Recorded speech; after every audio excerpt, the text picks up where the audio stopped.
நேரம் 6 மணி.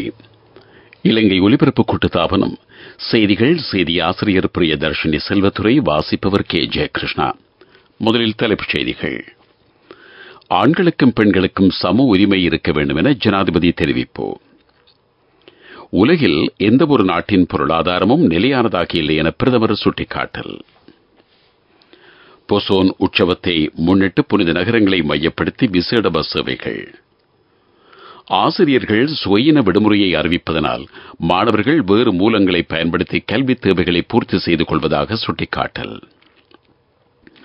கிரிக்கெட் நிர்வாகத்தின் நிதி அறிக்கைகள் கணக்காய்வுக்கு சமர்ப்பிக்கப்படவில்லை என எதிர்க்கட்சி குற்றச்சாட்டு. அமெரிக்காவின் கலிபோர்னியா மாகாணத்தில் காட்டுத்தீ. மேற்கிந்திய தீவுகள் மகளிர் அணியுடனான 2வது ஒருநாள் சர்வதேச கிரிக்கெட் போட்டியில் இலங்கை அணி வெற்றி. ஆண்களுக்கும் பெண்களுக்கும் சம உரிமை இருக்க வேண்டும் என ஜனாதிபதி ரணில் விக்ரமசிங்க தெரிவித்துள்ளார். இது சர்வதேச அளவிலும் ஏற்றுக்கொள்ளப்பட்டுள்ளது. அதனை தானும் ஆமோதிப்பதாக ஜனாதிபதி தெரிவித்தார். ஐக்கிய தேசிய கட்சியின் தலைமையகமான சிறிகொத்தாவில் இன்று இடம்பெற்ற நிகழ்வொன்றில் கலந்து கொண்டு உரையாற்றும் போதே ஜனாதிபதி இதனை குறிப்பிட்டுள்ளார். கட்சியின் பிரதேச அபிவிருத்தி ஒருங்கிணைப்பாளர்களுக்கான நியமன கடிதங்கள் இன்று வழங்கப்பட்டன. இந்த நிகழ்வில் ஐக்கிய தேசிய கட்சியின் தவிசாளரும் பாராளுமன்ற உறுப்பினருமான வஜ்ர அபேவர்தனவும் கலந்து கொண்டார்.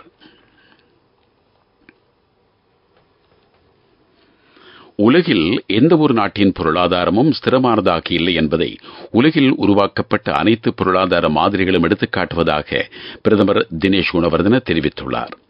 பொருளாதார மாற்றத்தில் பல்வேறு காரணிகள் தாக்கம் செலுத்தியுள்ளன. விஞ்ஞானம் மற்றும் ஆராய்ச்சியின் வளர்ச்சி அதனை நேரடியாக பாதிப்பதாக பிரதமர் தெரிவித்தார். மக்கள் ஐக்கிய முன்னணியினால் கிரிலவலவில் ஏற்பாடு செய்யப்பட்டிருந்த விசேட விரிவுரையில் கலந்து கொண்ட அவர் இதனை தெரிவித்தார். நாடுகள் பொதுவாக பெற்றுக்கொண்ட வெற்றியை பாதுகாப்பது ஒவ்வொரு நாட்டின் பொறுப்பாகும். இலவச கல்வி மற்றும் சுகாதார வசதிகளை பாதுகாப்பது அதில் மிகவும் முக்கியமானது. உலகில் மிகவும் சக்தி வாய்ந்த நாடுகள் என்று ஒப்புக்கொள்ளப்பட்ட நாடுகளும் கொரோனா தொற்று நோய் பரவலினால் பாதிக்கப்பட்டதாக பிரதமர் சுட்டிக்காட்டினார்.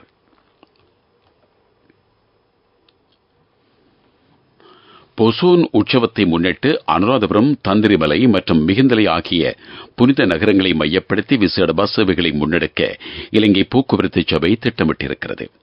அமைச்சர் கலாநிதி பந்துல குணவர்தனவின் பணிப்புரைக்கமைய இந்த வேலை திட்டம் நடைமுறைப்படுத்தப்படுகிறது. இது தவிர சித்துல்பாவ் மற்றும் கதிரகாம புனித பூமியை இலக்காக கொண்டு பக்தர்களின் வசதிக்காக பஸ் சேவைகள் முன்னெடுக்கப்படுகின்றன. மத்திய பஸ் நிலைய அலுவலகம் கண்டி மற்றும் குருநாகல் பிரதான பஸ் நிலையங்களில் இருந்து 24 மணித்தியாலங்களும் பஸ் சேவைகளை இயக்க உள்ளது. வடக்கு ரயில் பாதையின் போக்குவரத்து நடவடிக்கை மகவ ரயில் நிலையம் வரை மாத்திரம் மட்டுப்படுத்தப்பட்டுள்ளது.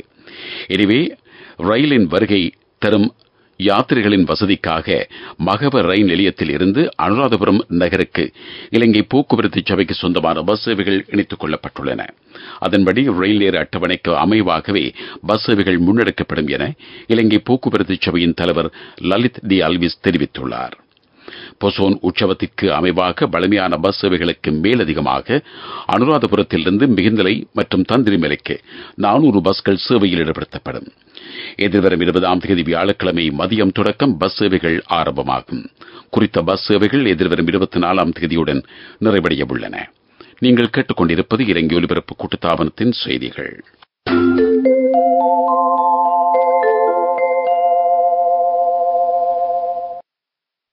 ஆசிரியர்கள் சுயின விடுமுறை அறிக்கை மூலம் தொடர்ந்தும் ஒரே நடவடிக்கையை கடைபிடிப்பதனால் மாணவர்கள் இணையவழி உள்ளிட்ட ஏனைய மூலங்களின் ஊடாக தங்கள் கல்வித் தேவைகளை பூர்த்தி செய்து கொள்கிறார்கள் என அமைச்சர் டாக்டர் சுசில் பிரேமஜயந்த தெரிவித்துள்ளார்.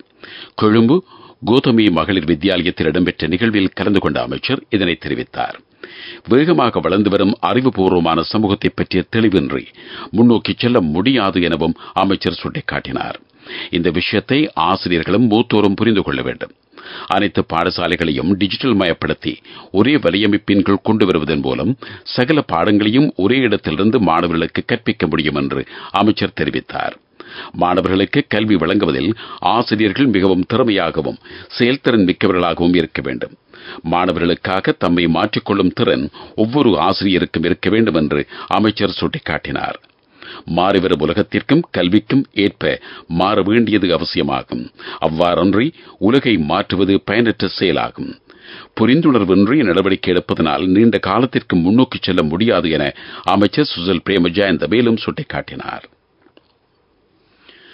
சுற்றுலா சட்டத்தின் கீழ் 5 விதிமுறைகள், உரிமை பதிவு சட்டத்தின் கீழான கட்டளைகள், அரச காணி சட்டத்தின் கீழான கட்டளைகள் மற்றும் விளையாட்டுகளில் ஈடுபடும் போது ஊக்க மருந்துகளை எடுத்துக் கொள்வதற்கான எதிரான ஒருமித்த சட்டத்தின் கீழான கட்டளைகள் மீதான விவாதம் இன்று பாராளுமன்றத்தில் நடைபெற்றது.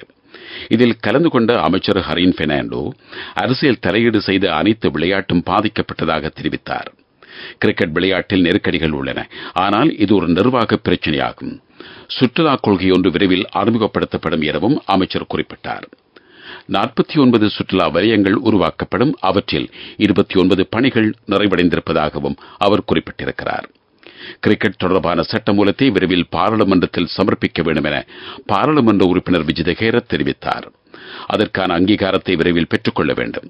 சர்வதேச திறமைகளை வெளிப்படுத்திய தருக்ஷி எக்கநாயக் என்ற வீராங்கனைக்கு வசதிகளை ஏற்படுத்திக் கொடுக்க அரசாங்கம் செயற்பட வேண்டும் என அவர் சுட்டிக்காட்டியுள்ளார். நாட்டின் அனைத்து விளையாட்டுகளையும் அபிவிருத்தி செய்வதற்கு அரசாங்கம் நடவடிக்கை எடுத்துள்ளதாக ராஜாங்க அமைச்சர் ரோஹன திசாநாயக்க தெரிவித்தார். நாட்டின் பிரஜைகளை பாதுகாப்பது முக்கிய பொறுப்பாக உள்ளது.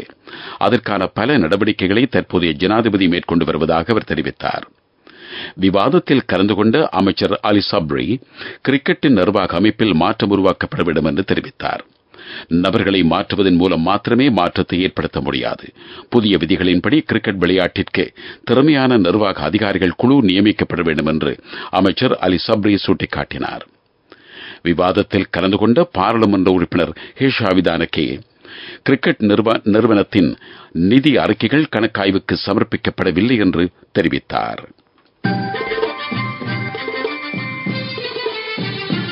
பிரதான செய்தி வழங்குவோர் ஒவ்வொரு வீட்டிலும் இருக்க வேண்டிய வீட்டு வைத்தியர் சித்தாலேப. பல் மருத்துவ பட்டதாரிகள் 85 பேருக்கு உள்ளக பல் மருத்துவ பயிற்சிக்கான நியமன கடிதங்கள் இன்று வழங்கப்பட்டன. நிகழ்வில் அமைச்சர் கலாநிதி ரமேஷ் பத்ரன பிரதம அதிதியாக கலந்து கொண்டார். இவர்கள் நாட்டிலும் வெளிநாட்டிலும் உள்ள பல்கலைக்கழகங்களின் மருத்துவ பீடங்களில் பட்டப்படிப்பை மேற்கொண்டுள்ளனர். நாடளாவிய ரீதியில் உள்ள அரசு வைத்தியசாலைகளின் விசேட வைத்தியர்கள் மற்றும் அனுபவம் வாய்ந்த சிரேஷ்ட வைத்தியர்களின் பூரண மேற்பார்வையின் கீழ் இவர்கள் 1 வருட கால பயிற்சியை பெற்றுக் கொள்ள உள்ளனர். உள்ளக பயிற்சியை வெற்றிகரமாக நிறைவு செய்தவர்கள் வைத்திய சபையில் பல் மருத்துவர்களாக பதிவு செய்து கொள்ள வேண்டும். நிகழ்வில் கலந்து கொண்ட அமைச்சர் டாக்டர் ரமேஷ் பத்ரன நாட்டில் சுகாதார சேவையை வினைத்திறனோடும் தரத்துடனும் பேணுவதற்காக பணியாளர்கள் குழு நியமிக்கப்பட்டு வருவதாக தெரிவித்தார். கடந்த கால நெருக்கடியினால் சுகாதார சேவையின் ஆட்சேர்ப்பு தாமதமானது, ஆனால் அது தற்போது வழமைக்கு கொண்டுவரப்பட்டுள்ளதாக அமைச்சர் தெரிவித்தார்.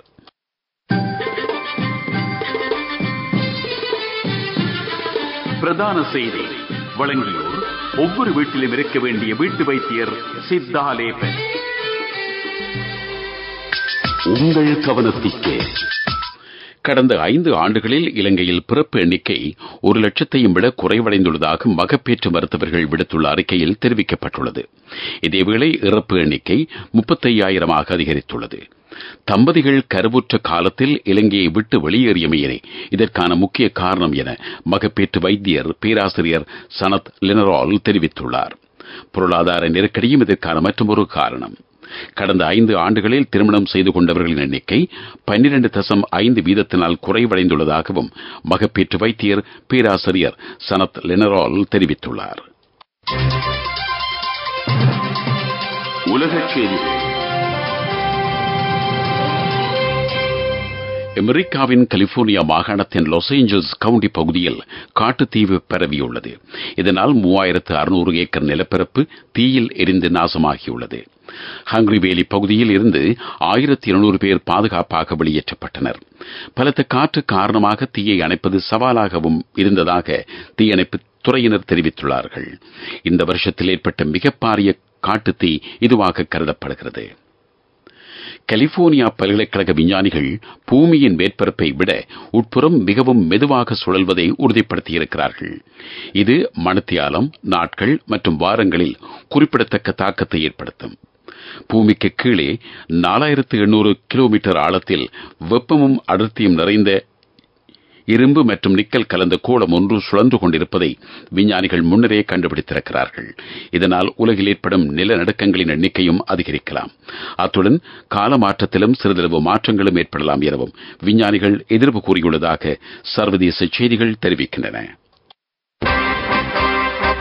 அபிவிருத்தி செய்திகள்.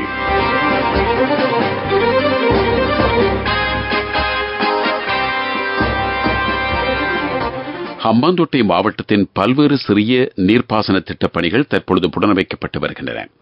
பல வருஷங்களாக சேதமடைந்திருந்த சிறிய நீர்ப்பாசன கால்வாய்கள் மற்றும் அணைக்கட்டுகள் இந்த வருடத்தில் புனரமைக்கப்பட உள்ளதாக ஹம்பாந்தோட்டை மாவட்ட விவசாய சேவைகள் உதவி ஆணையாளர் தெரிவித்தார். இதற்கென 3 மில்லியன் ரூபாய் நிதி ஒதுக்கப்பட்டிருக்கிறது. விளையாட்டுச் செய்திகள். சுற்றுலா மேற்கிந்திய தீவுகள் மகளிர் அணியுடன் ஹம்பாந்தோட்டையில் இன்று நடைபெற்ற 2வது ஒருநாள் சர்வதேச கிரிக்கெட் போட்டியில் இலங்கை மகளிர் அணி வெற்றி பெற்றது. நாணய சுழற்சியில் வெற்றி பெற்ற மேற்கிந்திய தீவுகள் மகளிர் அணி முதலில் துடுப்படுத்த ஆட தீர்மானித்தது. அதன்படி மேற்கிந்திய தீவுகள் அணி 31 ஓவர்கள் நிறைவில் சகல விக்கெட்டுகளையும் இழந்து 92 ஓட்டங்களை மட்டுமே பெற்றது. 93 ஓட்டங்கள் என்ற இலக்குடன் பதிலுக்கு துடுப்படுத்த ஆடிய இலங்கை மகளிர் அணி 21.2 ஓவர்கள் நிறைவில் 5 விக்கெட் இழப்பிற்கு 93 ஓட்டங்களை பெற்று வெற்றியை தழுவிக் கொண்டது. வர்த்தக செய்தி. அனுசரணை. பட்டதாரியாகும் போது, திருமணத்தின் போது, குழந்தை பிறப்பின் போது மற்றும் 25வது திருமண ஆண்டு நிறைவின் போது 50,000 ரூபாய் வரை விசேட அனுகூலங்கள். மாதாந்தம் 12,500 ரூபாய் வீதம் சேமித்திடும் ஸ்ரீ சேவிங்ஸ் சாம்பியன்களுக்கு மேலும் பணப்பரிசுகள். இரத்தினபுரி சர்வதேச இரத்தினக்கல் மற்றும் ஆபரணமாக்கல் கண்காட்சி எதிர்வரும் 29ஆம் தேதி ஆரம்பமாக உள்ளது. பில்மடுலையில் எதிர்வரும் 1ஆம் தேதி வரை கண்காட்சி இடம்பெறும். தேசிய இரத்தினக்கல் மற்றும் ஆபரணமாக்கல் அதிகார சபை கண்காட்சியினை ஏற்பாடு செய்திருக்கிறது. பிரதேசத்தின் இரத்தினக்கல் தொழில்துறையினை அபிவிருத்தி செய்து புதிய பொருளாதார வாய்ப்புகளை உருவாக்குவதே இதன் நோக்கமாகும். பட்டதாரியாகும் போது, திருமணத்தின் போது, குழந்தை பிறப்பின் போது மற்றும் 25வது திருமண ஆண்டு நிறைவின் போது 50,000 ரூபாய் வரை விசேட அனுகூலங்கள்.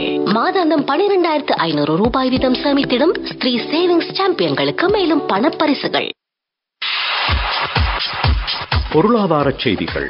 அனுசரணை. அவசரத்தில் அங்கும் இங்கும் வைக்க வேண்டாம் தங்கமே. இப்போது தங்கப்போனுக்கு அதிகூடிய முற்படம். அலையுங்கள் 0115-880-400. LOLC ரன்சவி தங்க கடன் சேவை. பாதுகாப்பாக வைத்திருக்கும் நகைகளை அவசர தேவைக்கு வைக்கவிட. 2024ஆம் ஆண்டின் கொழும்பு சர்வதேச தேயிலை மாநாடு அடுத்த மாதம் 24ஆம் தேதி முதல் 26ஆம் தேதி வரை இடம்பெறவுள்ளது. தேயிலை வியாபாரிகள் சங்கமும் இலங்கை தேயிலை சபையும் இணைந்து இதனை ஏற்பாடு செய்துள்ளன. உலகளாவிய ரீதியில் உள்ள 300க்கும் மேற்பட்ட தேயிலை தொடர்பான நிபுணர்கள் மாநாட்டில் பங்கேற்க உள்ளனர்.